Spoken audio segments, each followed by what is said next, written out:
A genuine apology from a narcissist is rare, not because they are incapable of saying the words, but because apologizing requires something they struggle with: accountability. Yet there are moments when an apology does come, and those moments almost always follow a shift in the balance of power.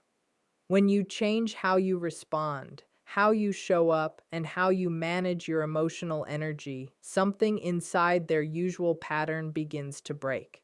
Narcissists rely heavily on reactions. They thrive when you defend yourself, when you explain yourself, when you try to make them understand how they hurt you. That emotional investment gives them control because it shows you still care enough to fight for the connection. But when you pull your energy back, something very different happens. The leverage they once used over your emotions no longer works. They can't pull you into arguments. They can't twist your words. They can't use your empathy against you. And without that emotional fuel, their power weakens. The rare apology often shows up when they begin feeling that loss of influence. It's not always a pure or heartfelt apology, but it is triggered by the sudden realization that their old tactics aren't producing the same effect. They sense a shift in you, an internal strength that doesn't respond the way it used to. When you detach, when you stop trying to fix the relationship, and when you no longer need validation from them, they feel something they don't like: a crack in their ability to control the narrative. That discomfort pushes them to do what they normally avoid. Apologizing becomes less about kindness and more about regaining the connection they fear losing. The power dynamic changes the moment you stop participating in their emotional games. Instead of defending yourself, you stay calm. Instead of arguing, you choose silence. Instead of over-explaining, you keep it simple. This shift forces them into a position where they must acknowledge the disruption, and sometimes the easiest path for them to regain stability is offering an apology. But the real transformation isn't in the apology itself. It's in the strength you reclaim by no longer giving them the emotional reactions that once kept them in control. When you detach emotionally from a narcissist, you're not just stepping back from the chaos. They feel it in a way that shakes the foundation of how they relate to you. Narcissists depend on emotional responses to feel powerful. Every sigh, every argument, every attempt to clarify yourself gives them confirmation that they are still at the center of your mind. Your emotional reactions act like fuel, feeding their sense of importance and control. When you pull that fuel away, something shifts. They feel an absence they weren't prepared for. It's not love they miss, it's the influence they lose. Emotional detachment is not coldness or punishment. It's clarity. It's when you stop expecting them to change, when you stop hoping they'll suddenly understand your pain, when you stop bending yourself to keep peace that never truly existed. This quiet shift inside you becomes a powerful form of self-protection. You start responding differently. You don't rush to defend yourself when they twist your words. You don't try to correct their version of the story. You don't fight to be heard by someone who was never listening. That inner calm confuses them because they're used to having access to your emotions. They're used to seeing you react, explain, justify, and try to hold the relationship together. When that stops, they lose one of their strongest tools. This emotional detachment creates a space they can't enter. They can raise their voice, but you stay steady. They can provoke you, but you don't take the bait. They can withdraw affection, but you don't fall apart the way you once did. To a narcissist, this silence feels like losing control, and that loss can push them towards something you never thought you would see from them: an apology. Not necessarily because they feel genuine regret, but because they want to pull you back into the familiar dynamic. Your distance forces them to recognize that the emotional grip they had on you is slipping. That realization unsettles them. The moment they sense you've taken your power back, they try to reconnect in the one way they think will work, by giving you the apology they always thought you wanted. It's their attempt to restore what they feel slipping away, unaware that the real change happened inside you long before they noticed. Setting boundaries with a narcissist is one of the most powerful moves you can make because it removes the freedom they once had to shape your emotions, your reactions, and even your self-worth. Boundaries are not walls, they are clarity. They are the moment you decide what you will and won't accept without asking for their approval or understanding. When you set a boundary with strength instead of fear, the dynamic between you and the narcissist shifts in a way they cannot ignore. They are used to you bending, compromising, and accommodating their behavior. They expect you to justify your limits or soften them to avoid conflict. But when your boundary becomes firm and simple, without long explanations, they feel the change immediately. A narcissist thrives in spaces where lines are blurry. When you do not clearly define how you expect to be treated, they push, twist, and stretch your limits until you lose your sense of where the line should be. By creating boundaries, you take that power back. You stop being someone they can easily manipulate. You stop engaging in endless debates designed to wear you down. You stop giving them emotional reactions that reward their behavior. Your calm, steady boundary tells them you are no longer playing their game. This is where things start to shift for them internally. When you enforce a boundary without guilt, you remove the supply they depend on. They can no longer rely on guilt-tripping, gaslighting, or emotional pressure to keep you in place.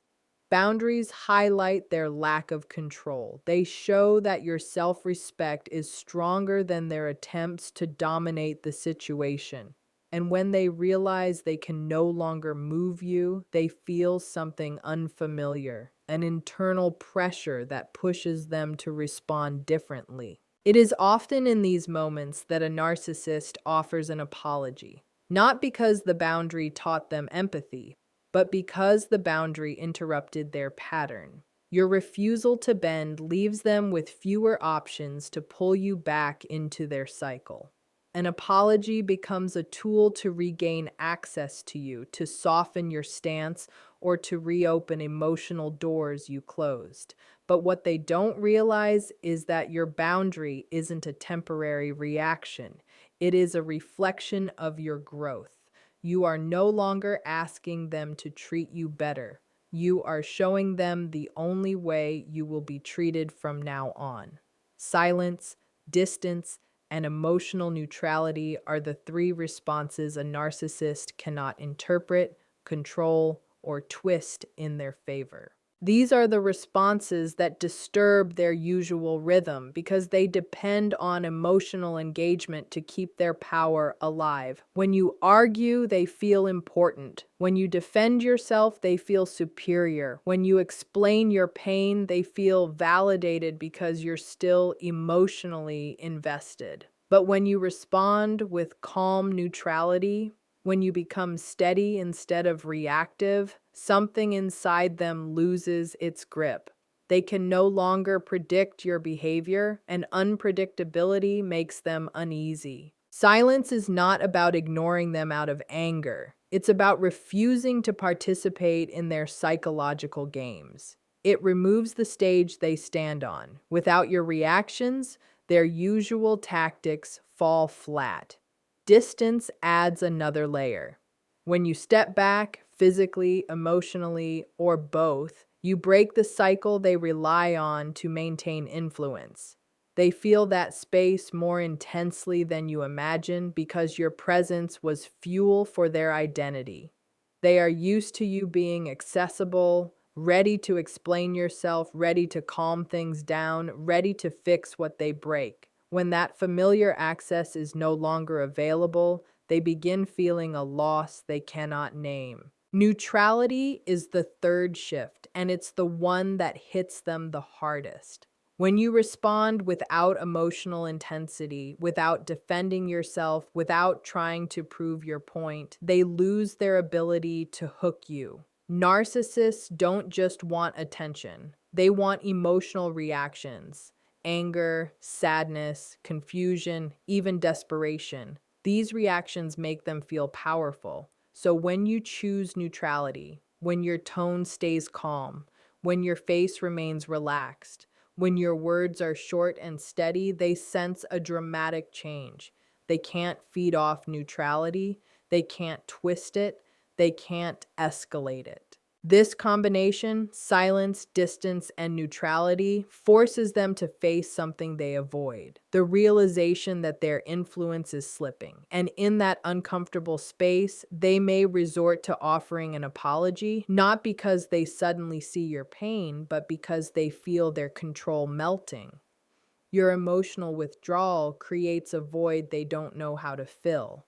An apology becomes their attempt to pull you back, to bridge the distance, and to regain access to the reactions they once depended on. But what they don't recognize is that your silence is not punishment. It is transformation. It is the moment you choose yourself over their chaos. When you stop arguing, stop defending yourself, and stop trying to prove your worth, the entire structure of the narcissist's control begins to fall apart. Narcissists rely on emotional conflict because it gives them a sense of power. Every time you explain yourself, every time you react, every time you fight to be understood, you unknowingly feed the dynamic that keeps them in control.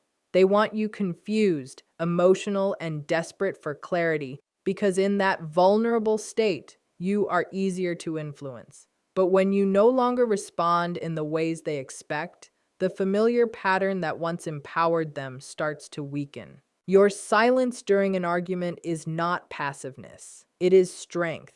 When you choose not to defend yourself, you strip them of the opportunity to twist your words. When you refuse to justify your feelings, you deny them the chance to belittle or dismiss your emotional experience. When you stop arguing over things they know they said but pretend they didn't, you refuse to participate in their game of distortion. This calm withdrawal leaves them with nothing to manipulate. They can provocatively accuse, deny, or blame, but none of it hits the same. Without your reactions, their usual strategies lose their edge. Not needing to prove your worth to them is another powerful shift. Narcissists thrive in environments where you feel unsure of yourself. They intentionally create situations that make you question your value, so you keep seeking their approval. But when you reach a place where you no longer chase validation, where your self-worth becomes rooted in your own clarity, they lose a major source of control. Your confidence destabilizes them because it removes the insecurity they depended on to keep you emotionally attached. This internal transformation forces them into a position they rarely experience: the loss of psychological influence. And when they feel that loss, they often attempt to restore the connection in the fastest way they think might work: offering an apology.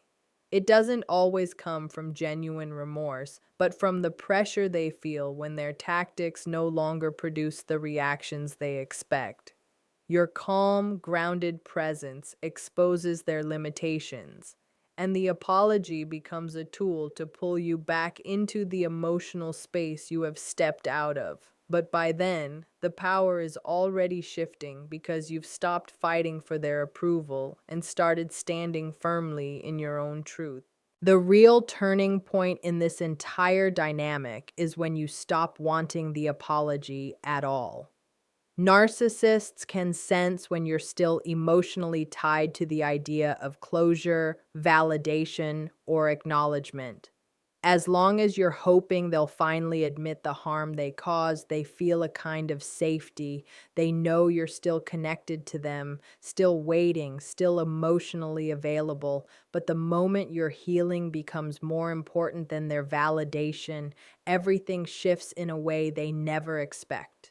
When you no longer need their apology to feel whole, the power they once held over your emotions dissolves. Rebuilding your inner strength is not an overnight process. It starts with small moments. Moments where you choose peace over arguing, truth over confusion, and self-respect over the urge to be understood by someone who doesn't truly listen. Each step, each boundary, each moment of clarity works like a slow reset of your identity. You begin to feel grounded in your own reality again. You start seeing their behavior for what it truly is, not what they try to convince you it means. Your mind clears, your confidence grows, and the emotional fog they created begins to lift. This internal shift is something a narcissist cannot control because it happens entirely within you. They have always relied on your emotional dependency.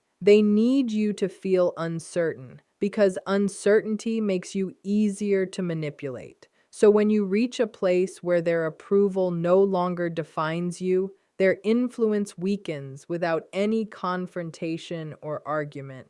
You stop chasing explanations. You stop trying to fix what was never yours to fix. You stop making their behavior a reflection of your worth.